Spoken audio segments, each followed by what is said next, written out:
Frankenstein, or the Modern Prometheus, by Mary Wollstonecraft Shelley. Introduction and Preface. Introduction. The publishers of the Standard Novels, in selecting Frankenstein for one of their series, expressed a wish that I should furnish them with some account of the origin of the story. I am the more willing to comply, because I shall thus give a general answer to the question so very frequently asked me, how I, when a young girl, came to think of and to dilate upon so very hideous an idea. It is true that I am very averse to bringing myself forward in print, but as my account will only appear as an appendage to a former production, and as it will be confined to such topics as have connection with my authorship alone, I can scarcely accuse myself of a personal intrusion. It is not singular that as the daughter of two persons of distinguished literary celebrity, I should very early in life have thought of writing. As a child I scribbled, and my favorite pastime during the hours given me for recreation was to write stories. Still, I had a dearer pleasure than this, which was the formation of castles in the air, the indulging in waking dreams, the following up trains of thought which had for their subject the formation of a succession of imaginary incidents. My dreams were at once more fantastic and agreeable than my writings. In the latter I was a close imitator, rather doing as others had done than putting down the suggestions of my own mind. What I wrote was intended at least for one other eye, my childhood's companion and friend, but my dreams were all my own. I accounted for them to nobody. They were my refuge when annoyed, my dearest pleasure when free. I lived principally in the country as a girl, and passed a considerable time in Scotland. I made occasional visits to the more picturesque parts, but my habitual residence was on the blank and dreary northern shores of the Tay, near Dundee. Blank and dreary on retrospection I call them.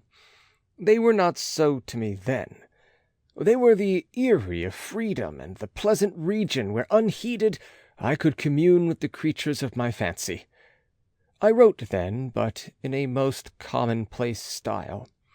It was beneath the trees of the grounds belonging to our house, or on the bleak sides of the woodless mountains near, that my true compositions, the airy flights of my imagination, were born and fostered. I did not make myself the heroine of my tales. Life appeared to me too commonplace an affair as regarded myself. I could not figure to myself that romantic woes or wonderful events would ever be my lot. But I was not confined to my own identity, and I could people the hours with creations far more interesting to me, at that age, than my own sensations. After this my life became busier, and reality stood in place of fiction. My husband, however, was from the first very anxious that I should prove myself worthy of my parentage, and enroll myself on the page of fame.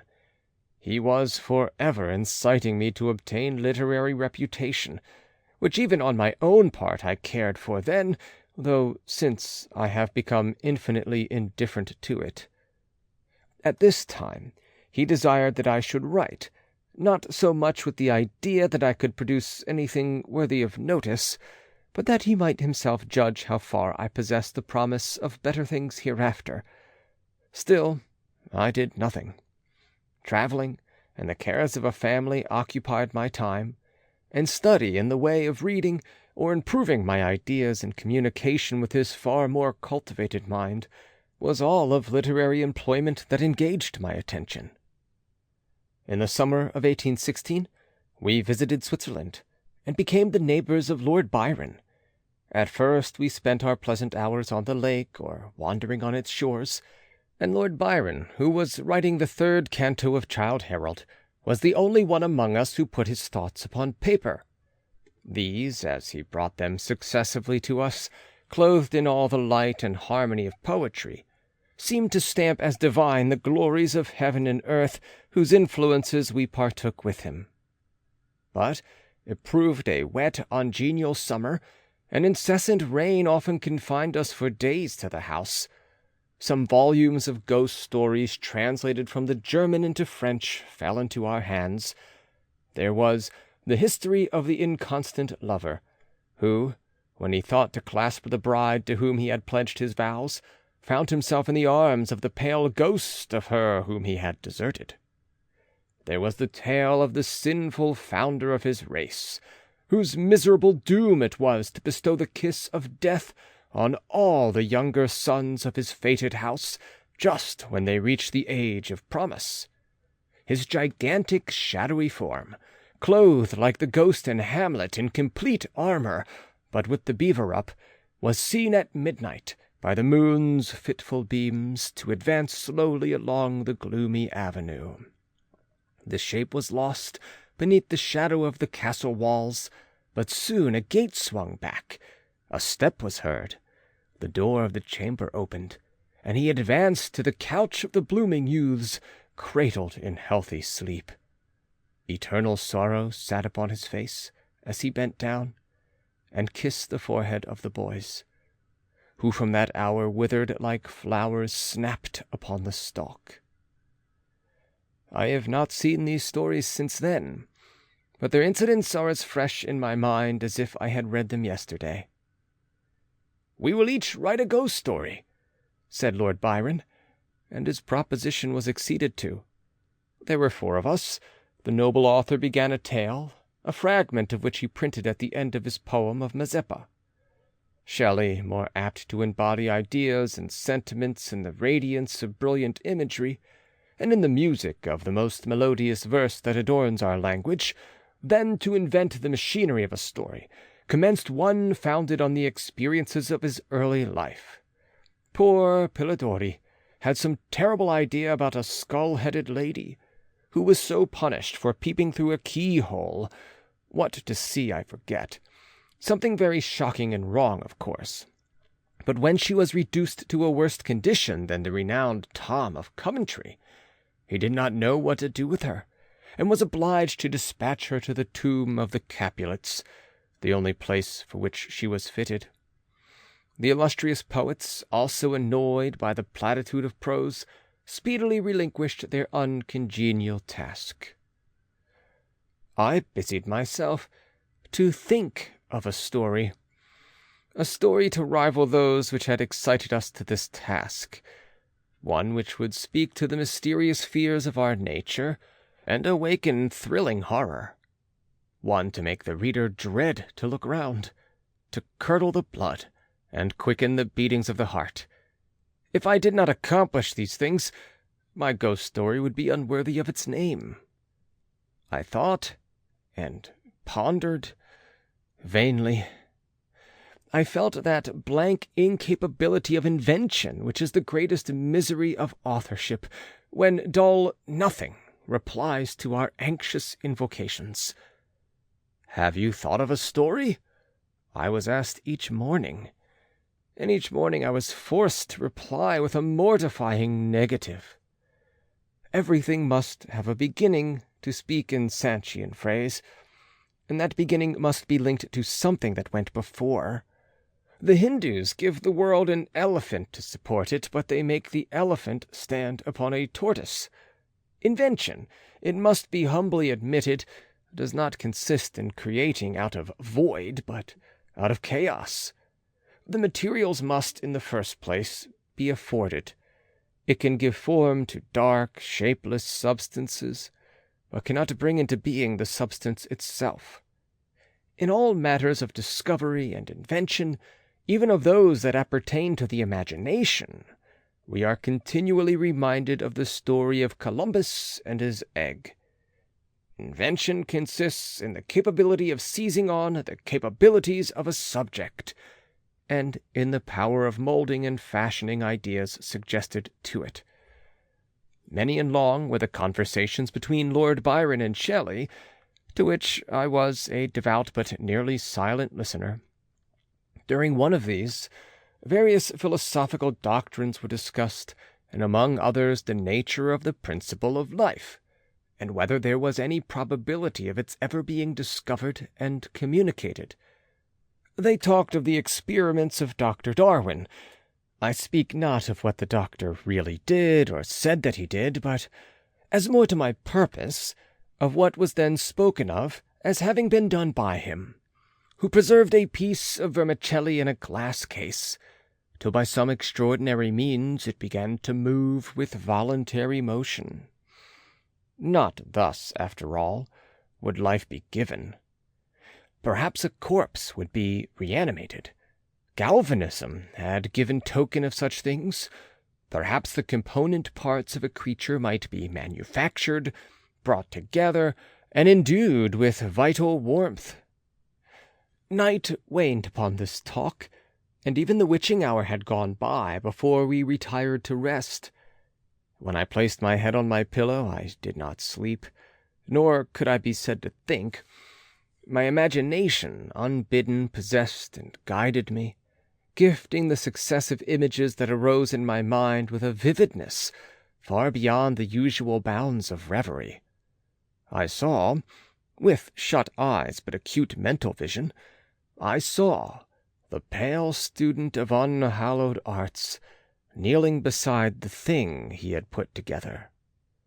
I saw the hideous phantasm of a man stretched out, and then, on the working of some powerful engine, show signs of life, and stir with an uneasy, half-vital motion. Frightful must it be, for supremely frightful would be the effect of any human endeavour to mock the stupendous mechanism of the Creator of the world. His success would terrify the artist.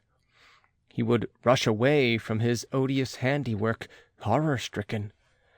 He would hope that, left to itself, the slight spark of life which he had communicated would fade, that this thing, which had received such imperfect animation, would subside into dead matter, and he might sleep in the belief that the silence of the grave would quench forever the transient existence of the hideous corpse which he had looked upon as the cradle of life. He sleeps, but he is awakened. He opens his eyes. Behold, the horrid thing stands at his bedside, opening his curtains and looking on him with yellow, watery, but speculative eyes. I opened mine in terror. The idea so possessed my mind that a thrill of fear ran through me, and I wished to exchange the ghastly image of my fancy for the realities around. I see them still. The very room, the dark parquet, the closed shutters, with the moonlight struggling through, and the sense I had that the glassy lake and white high Alps were beyond.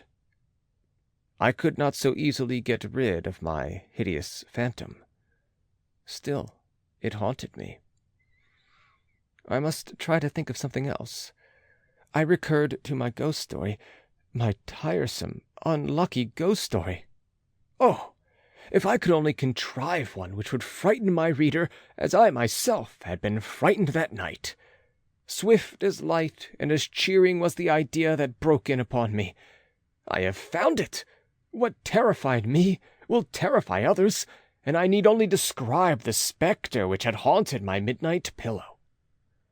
On the morrow, I announced that I had thought of a story. I began that day with the words, "It was on a dreary night of November," making only a transcript of the grim terrors of my waking dream. At first, I thought but of a few pages, of a short tale. But Shelley urged me to develop the idea at greater length. I certainly did not owe the suggestion of one incident, nor scarcely of one train of feeling, to my husband, and yet, but for his incitement, it would never have taken the form in which it was presented to the world.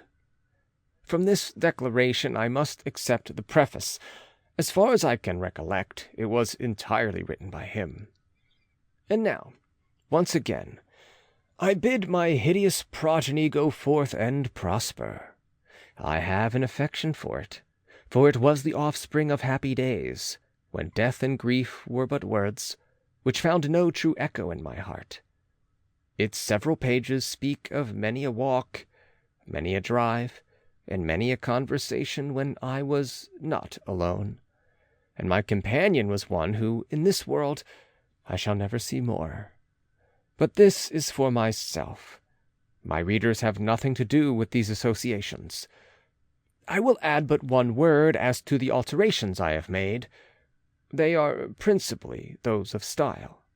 I have changed no portion of the story, nor introduced any new ideas or circumstances. I have mended the language where it was so bald as to interfere with the interest of the narrative, and these changes occur almost exclusively in the beginning of the first volume. Throughout, they are entirely confined to such parts as are mere adjuncts to the story, leaving the core and substance of it untouched. M.W.S. London, October 15th, 1831. Preface. The event on which this fiction is founded has been supposed by Dr. Darwin and some of the physiological writers of Germany as not of impossible occurrence. I shall not be supposed as according the remotest degree of serious faith to such an imagination, yet, in assuming it as the basis of a work of fancy, I have not considered myself as merely weaving a series of supernatural terrors. The event on which the interest of the story depends is exempt from the disadvantages of a mere tale of spectres or enchantment. It was recommended by the novelty of the situations which it develops, and, however impossible as a physical fact, affords a point of view to the imagination for the delineating of human passions more comprehensive and commanding than any which the ordinary relations of existing events can yield. I have thus endeavored to preserve the truth of the elementary principles of human nature, while I have not scrupled to innovate upon their combinations. The Iliad, the tragic poetry of Greece, Shakespeare in The Tempest and Midsummer Night's Dream, and most especially Milton in Paradise Lost, conform to this rule, and the most humble novelist, who seeks to confer or receive amusement from his labors, may without presumption apply to prose fiction a license, or rather a rule, from the adoption of which so many exquisite combinations of human feeling have resulted in the highest specimens of poetry. The circumstance on which my story rests was suggested in casual conversation. It was commenced partly as a source of amusement, and partly as an expedient for exercising any untried resources of mind. Other motives were mingled with these, as the work proceeded. I am by no means indifferent to the manner in which whatever moral tendencies exist in the sentiments or characters it contains shall affect the reader. Yet my chief concern in this respect has been limited to the avoiding the enervating effects of the novels of the present day, and to the exhibition of the amiableness of domestic affectation and the excellence of universal virtue. The opinions which naturally spring from the character and situation of the hero are by no means to be conceived as existing always in my own conviction, nor is any inference justly to be drawn from the following pages as prejudicing any philosophical doctrine of whatever kind. It is a subject also of additional interest to the author, that this story was begun in the majestic region where the scene is principally laid, and in society which cannot cease to be regretted. I passed the summer of 1816 in the environs of Geneva. The season was cold and rainy, and in the evenings we crowded around a blazing wood fire, and occasionally amused ourselves with some German stories of ghosts which happened to fall into our hands. These tales excited in us a playful desire of imitation. Two other friends, a tale from the pen of one of whom would be far more acceptable to the public than anything I can ever hope to produce, and myself, agreed to write each a story founded on some supernatural occurrence. The weather, however, suddenly became serene, and my two friends left me on a journey among the Alps, and lost in the magnificent scenes which they present all memory of their ghostly visions. The following tale is the only one which has been completed. Marlow, September 1817.